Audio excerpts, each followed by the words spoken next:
So today we're going to go over all the phrasal verbs, or a lot of the phrasal verbs with go. So first of all, if you're not familiar with phrasal verbs, it's just a verb that's combined with either a preposition or an adverb. And if you take the two words separately, they mean a lot of the times something a lot different than when they're combined. I'm going to go over those with you now. Go away.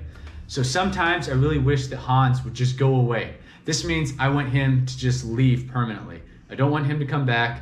I want him to leave my house and go away. All right, go back. So go back can mean a few different things. Go back can mean like return, like, do you think we should go back and get him? Or you can also use it in the sense of, don't go back on your word, which is like, don't tell somebody something and then say, oh, no. What I said, don't worry about it. I didn't mean that. That's going back. So you're going back on your word. Go by. This can also mean a few different things. Oh, we're gonna go by the coffee shop before we head out of town. So this just means that you're gonna go stop at the coffee shop, you're gonna get something to drink or eat, and then you're gonna go. You're gonna go by. It's like for a quick visit. You're not staying there for very long. So go down has two different meanings. Go down can mean to decrease in price. Like, oh man, I really hope that gas prices go down. Gas prices are high right now, so it'd be awesome if they went down, if they start to go down.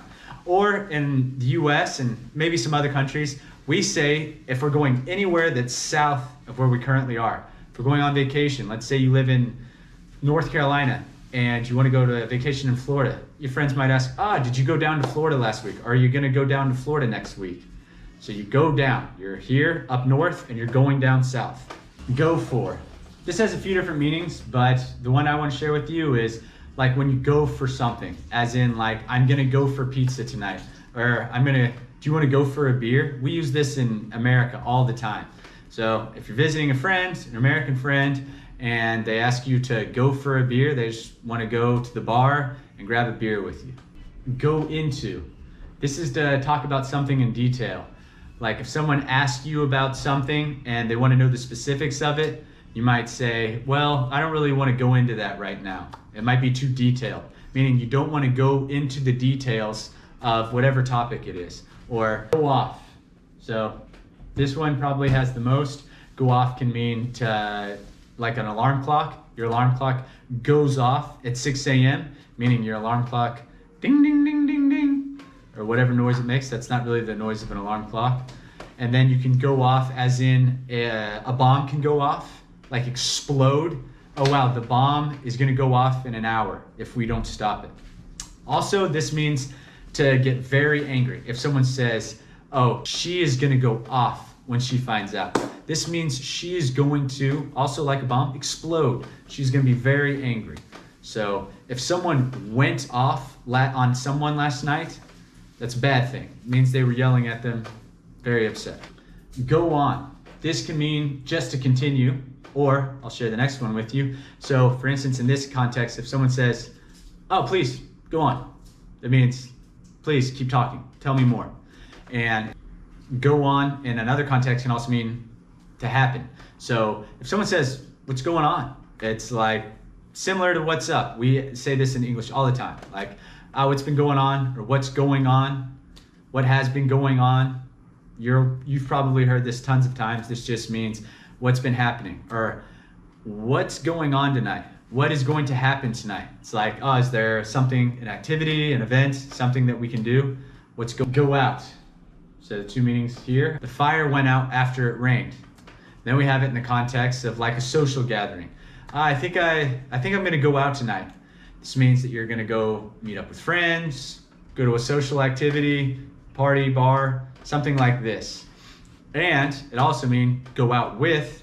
If you go out with somebody, like I asked my wife to go out with me when we first started dating, this means I asked her to be my girlfriend. I asked her to start going steady with me. Go over.